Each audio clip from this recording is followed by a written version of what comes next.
పురుగులు చూడండి డ్రాగన్ ఫ్రూట్‌లో పిల్లలకు లంచ్ బాక్స్‌లో పెడదామని చెప్పి కట్ చేస్తే అందులో వైట్ కలర్ పురుగులైతే బయటకొచ్చాయన్నమాట.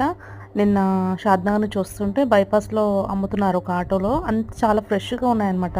పైన చూడడానికి కూడా ఫ్రెష్‌గా ఉన్నాయి. ఈరోజు లంచ్ బాక్స్‌లో స్నాక్స్ అలాగా పెట్టేద్దామని చెప్పేసి కట్ చేస్తే అంతా వైట్ కలర్ పురుగులైతే వచ్చాయన్నమాట బయటికి. ఇంకా డ్రాగన్ ఫ్రూట్‌లో ఫస్ట్ టైమ్ చూస్తున్నాము పురుగులు. ఇంక ఈ ఫ్రూట్‌లలో కూడా పురుగులొచ్చేస్తే ఇంక పిల్లలకి ఏం పెట్టాలన్నా భయపడాల్సిన పరిస్థితి అనమాట. అప్పుడు ఇంకా ఆ పండు మొత్తము మొత్తం పడేసేసినామనమాట. ఇంకోటి మొత్తం చెక్ చేసిన తర్వాతనే పెట్టేసిన ఇంకొకటి. చూడండి పురుగులు వైట్ కలర్ పురుగులు వస్తూనే ఉన్నాయి లోపల నుంచి. ఫస్ట్ చూపించిన హాఫ్‌లో అక్కడ పాడైంది కాబట్టి వస్తున్నాయనీకి లేదు. ఎందుకంటే ఇది ఇంకొక సైడు మంచిగానే ఉంది. అయినా సరే అందులో నుంచి కూడా పురుగులొచ్చాయన్నమాట. ఇంకా ఈ ఏ ఫ్రూట్స్‌ని నమ్మడానికి లేదనమాట. ఏ ఫ్రూట్స్ పిల్లలకి పెట్టాలన్నా, ఎవరు తినాలన్నా సరే బాగా చెక్ చేసుకొనే తినాల్సొస్తది. అక్కడ చూడండి ఎలా తిరుగుతున్నాయో. చాలా నేను ఒక 5, 6 వరకు చూసినా అనమాట. ఒక్క ఫ్రూట్‌లో పండ్లు. జాగ్రత్తగా చూసుకొని తినండి.